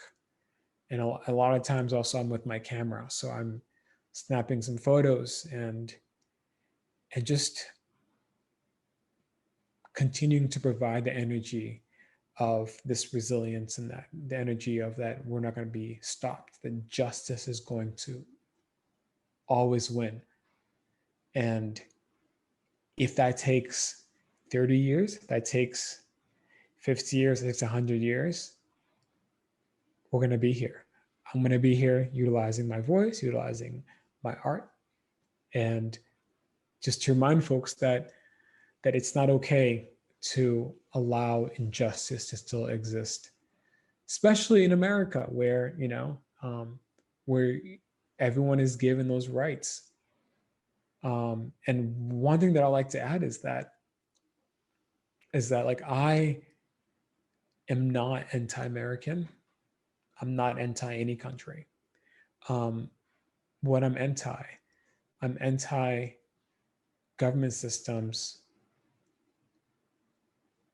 creating spaces that allow for folks to get away with crimes. I am against systems that continuously perpetuate and support systems that allow human beings to be viewed as less than.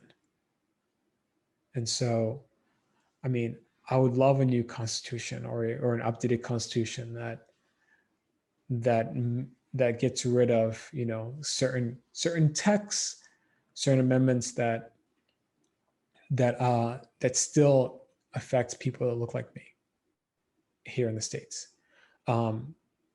And I also believe that since I view myself as a global citizen, so I have a political science degree and I love history, and I also have an international relations minor. So I'm constantly thinking about and fascinated with how government systems and communities are formed, and what actually makes a good society succeed versus a society that fails, right? It's like, it blows my mind. And I'm constantly thinking about the concept of like, what does it mean to be in power? What does it mean to distribute power? What does it mean to lose power? And so I also understand that, like, in America, the Constitution and the amendments is what essentially gives every person that lives in America, like, the right to be able to exist, to do what they're trying to do, obviously within the laws that are given as to anyone that is in America. And but I also know that, like, when you leave America and you go to like South America, or you go to the Middle East, like, they have different laws of how they govern as well. Like, I understand that there's no one constitution, there's no one government system that is perfect, but we can start working towards the equality, but also like putting humanity first. What does it mean to be human first? And I find that a lot of government systems that outside the United States, even the United States, like it just suppresses people. Like people are constantly being suppressed. And even to think about like there's a lot of like this, like even to think about that slavery still exists in our world. Like it's mind blowing. It's like I thought we were beyond that, but no, it's part of the human society that we live in. This constant need of power and either distributing it or abusing it. There's this constant relationship going back and forth and being distributed within every place that has a human being in it in our earth. And so it's almost like in order for humanity to move forward into an equality and appreciation of the other, like we have to have like a global mind shift. And I think that I think that we get to experience it a little bit here and there, but it's not a global, it's not a collective. Well, it's certainly a time of like massive discussion and question, and yeah, we're in a world that's kind of almost on fire in a number of ways. There's not just one crisis going on. There's many, and yes, so true, Seth. And it's funny because like there are people that don't even see the crisis, and so you have to deal with that too. It's like how can we have a global like actually like I think that in order to have like a global paradigm shift globally, it's almost we have to embody it. And I think that's where the movement comes in place. Like we have to embody it. But unless we get there, unless we embody that change, it's impossible because everyone is dancing to we have people dancing to different type of beats. And I think the earth is like, hey, look what's happening. Like I'm moving and things are changing. So follow what's happening and not what you think it is. But and I think that just that I think that that's why I think within protest, like there's always a constant beat that people move to, figuratively and also like literally. Just like it's kind of funny, and I think that the earth needs that kind of beat. That everyone's like, yeah, I hear that, I feel it. I may disagree, but I cannot deny it. yeah, that's a cool way of thinking of it. I mean, people when they come into the street, they come for different reasons. Sometimes people come in the street, they don't actually fully understand why, but there's something that's draws you there. And it's true, just the power of a lot of people moving together or dancing, singing, making sound. I don't think it's it's not a coincidence. We call that a movement, right? It's exactly. So true. And there's also folks that hide away from the sun because they're intimidated, right? Not understanding what's actually happening. And so, and you like the reason why I love DC is because it really embodies what is happening all over the country. I remember had a friend, well, an acquaintance, that when Long Live Go-Go protests were happening in DC, specifically in the Shaw area. Let's give you more context. So in 2019, there's this Metro PC store. It would play live go-go music. Like it would play live recorded go-go music on blast. Is that at Florida Avenue? Yeah. Florida Avenue, Georgia. Florida and Georgia, yeah. I remember so that speaker out there every time. Yeah, and so you would hear it from like in the morning up until like in the evening. And I spent a lot of time on that street just because I did some stuff with Howard and also did some stuff with just different startups or communities that are there. Anyways, so that was like my street essentially because I would spend a lot of time there. So I remember just like, oh, this is so cool, just hearing music. And it's like, just how it changed the mood exactly. Just changed the mood. And the neighbors complained. The new neighbors that moved into the area, they complained of the music. And so the store got a message from the upper head, from like the CEO or whoever it was, people that are in charge of the building stores. And they said, hey, you need to turn that music off. And so that essentially what started the Long Live Go-Go music. And it was also part of the Don't Mute DC. So like, I remember I had an acquaintance, like I was saying, lived in that quarter, and they came back from work. They're like, hey, they told me they were very scared because they didn't know what was happening outside. I'm like, are you kidding me right now? You can go outside just asking what's happening. But I also believe that like it's also frightening when you are just new to the area, or you've been living in the area quite a while, and you see a whole group of people chanting or doing whatever. That's, you might not feel welcomed. But I'm like, you have to put on your humanity hat, be like, or most like you have to take off your hat and say, hey, I'm just human, they're human as well, and you go walk out and see what's happening. And I think that we are so afraid of having dialogue because fear of being judged, or fear of something, or essentially, essentially being physically armed. Like it takes us away from actually having a human encounter, saying, wow, I know that I know that this is a cause that the community cares about.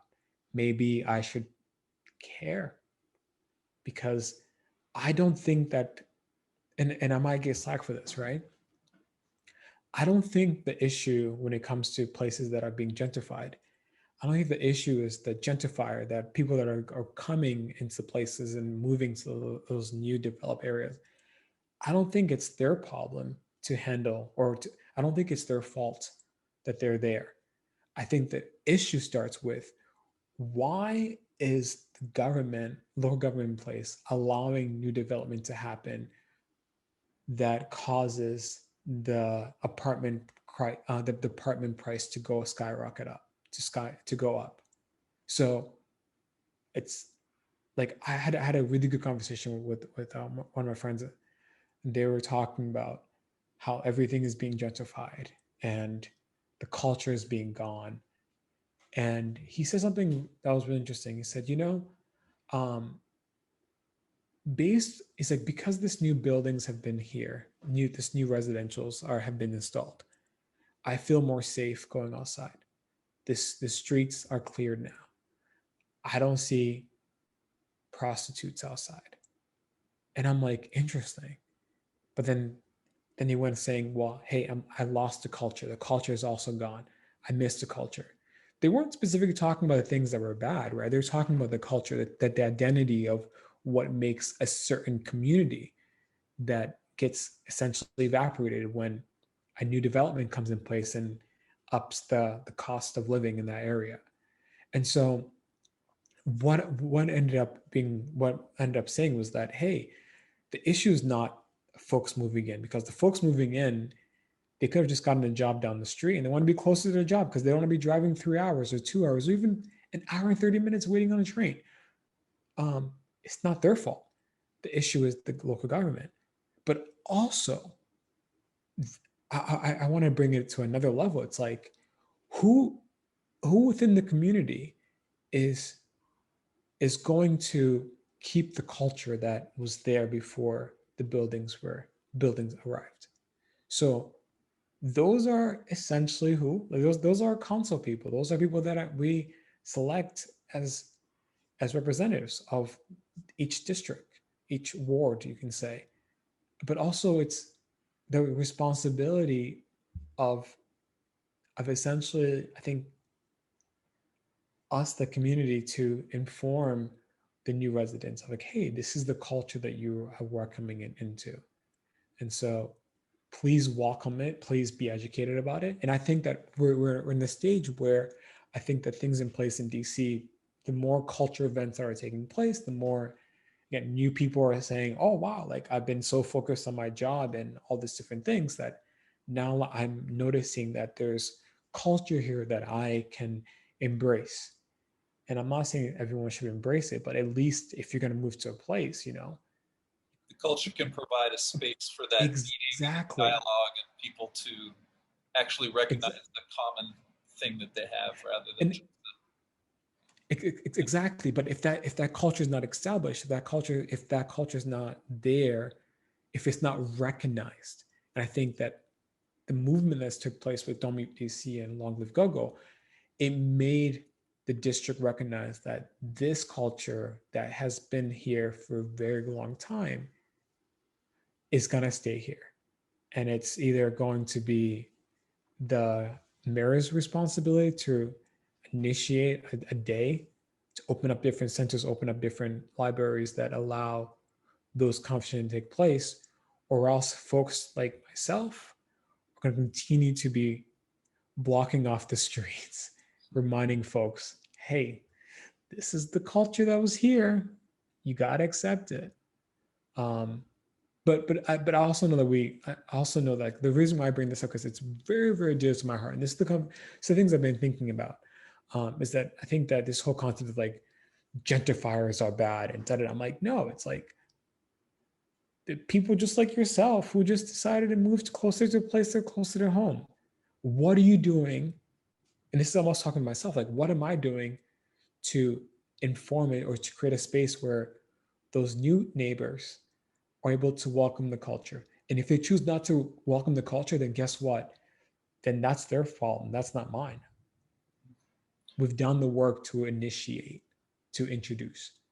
And so yeah, I mean, I'll just say that. And that's something that I've been thinking about for the last year. yeah, well, and I think especially too soon to say that we're on the other side of COVID, even though at least in this area, people may hear this on the other side of the world. Their situation is totally different, but you know, masks are coming off and people are getting out and moving. But you know, there's been a lot of kind of just fear and judgment and division that's been through this. So yeah, I love what you're talking about in terms of how can we create spaces for people to come together and that opportunity. And who knows, maybe through the movement, through like what you're talking about, what you're doing in your classes, and just letting people feel what they want to express. Because I think there's a lot of this gets to stuff that gets very difficult to express in words at a certain point. But there's an experience of being together in movement that can really speak, on another level. Yeah, I totally agree. And as again, as a choreographer, I'm always thinking about, I want people to feel something, within my pieces, but I also want to tell them what they can do after they feel it. And so I think having that dialogue, I think being more cognitive of that. So I think that's important. That's important. And I look forward to, having more spaces that does just that. I mean, because we live in the national, because we live in the nation's capital, there's always a protest. There's always protesting. Like, God, there has to be like an Eventbrite that has just tons of protesting that just take place in the city. And I think that obviously with COVID, it was a little bit different, but things are starting to be more back to the way it was when it comes to that sector. But I think I want to say, and with the knowledge that like we have to have like an action approach after each protest that takes place, because that's an embodied experience. What are we going towards? I think that like if we just added more creativeness, like a different embodiment or practice within politicians' lives or within the political sectors, essentially the same thing. Like I'm actually like curious to see how folks would behave towards one another, how they would choose to see the importance of, you know, a early adolescent development, like importance within schools. I mean, it breaks my heart to see that like there's certain programs that were cut in schools because they didn't meet the criteria. They didn't think it was important enough. I remember there are talks of gym being canceled. There are talks about, and if you look at like universities, there's certain um, sports programs that are canceled because the university didn't see it was important, and a lot of the nation saw a lot of gymnastics programs being cut. And I have friends that have experiences within their universities, which it's like, whoa, you're taking someone else's practice, you're taking movement. And we were not meant to be in front of a screen, you know, or sitting behind the desk 8 hours a day. And our body reminds us of that. I mean, it starts to crank, it starts to hurt because you're not moving. It's like a little check mark. It's a little alert. It's like, hello, you're not doing what you're meant to be doing.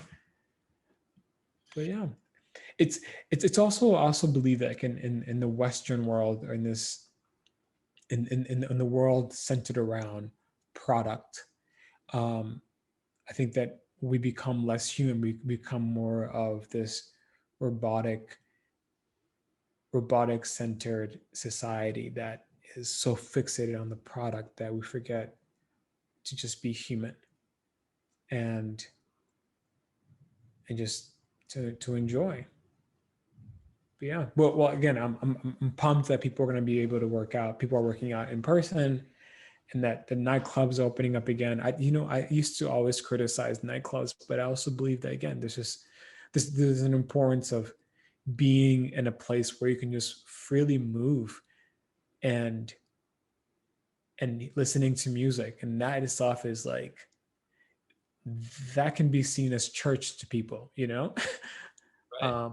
It's and I'm like, and the importance of that. And so I've definitely been just thinking a lot, especially since COVID. It's like how I want to re-enter society again, and what is it that I want to bring from this year of being quarantined with my family, which like I love. Like that was like big blessing, just to be with my family and not have to travel for work. But anywho, but again, just how do we enter back in society in a way that is not just like, all right, it's not just like we're just jumping in the pool and not expecting to get wet. You know, it's just like I want to be able to jump in the pool of no COVID, after COVID life world, knowing that I have the right swim trunks, the right everything, so that way I'm able to actually enjoy it and not realize that I just jumped into a frigid ice cube, or jumped into a shallow water. Like I want to dive in deep, knowing that I'm well equipped, and also that I'm able to actually experience the fullness of what it means to be human. And movement is what does that for me. So, yeah. Awesome. Well, that might be a great place for us to stop. This was a lot of fun, Vinny, and seems like you've had a really incredible couple years. This past couple of years is along with the rest of your story, and I can tell you have a lot to give, and part of this dialogue going forward. So it's really great to have you. Let's just let people know if they want to connect with you, find out more about your video work or your dance. How can people do that? We can put the information below the video as well. Yeah. So I'm on all social medias, and you can find me on Instagram under Vinny Mwano. And so I'm also Vinny Mwano, and that's spelled Vinny Mwano. And then my website is vinnymwano.com. And then you can find me on YouTube as well, and also on Twitter. A lot of what I've been putting out on social media has been very strategic, in the sense of like, I want to put out things that I can look back on and be like, oh, that's cool to see. But most importantly, I want to put out things that allow for deeper conversations. I know that you can't really have a deeper conversation within social media because it's not really the format for it, the format for it, but the format is there, but it's in a smaller cube. So I'm also on Clubhouse, I'm also on Greenhouse, and also LinkedIn, just Vinny Mwano. And you can find me, connect with me, send me a DM me. If you want to DM me, just DM me on Instagram, because I tend to I just look at that more than do the other social media. You're very And connected. yeah, I mean, I have to be connected. I'm part of my job is, because since I'm a brand strategist, what I do is I help companies that control their own narrative. And a lot of it is through visuals. And so I focus on the social media. I focus on social media and also just the digital space in general. Like, how can you tell a story that connects? And so what I like to say is that it takes 5 seconds for someone to decide to watch your content or skip your content or completely not even click on it. Because within the first 5 seconds, we understand already if we're being sold to, or if we're being invited into conversation, or most importantly, if we're being given valuable tools that we need to help us solve whatever we're looking for. Help us solve whatever we're looking for. I believe that every company has a problem and they have a solution to that problem, and that's why people go to those companies. So Well, yeah, excellent. Cool. You got a lot to offer, man. thank you so much. This has been very cool. Thank you. Yeah, this is great, man. So maybe we'll do it again sometime, and can hear people hopefully realize we're actually pretty close by. That thunderstorm is going on out. Yes, that's so close. We'll wrap it up right here. Okay, man. Take care. You too. Thank you.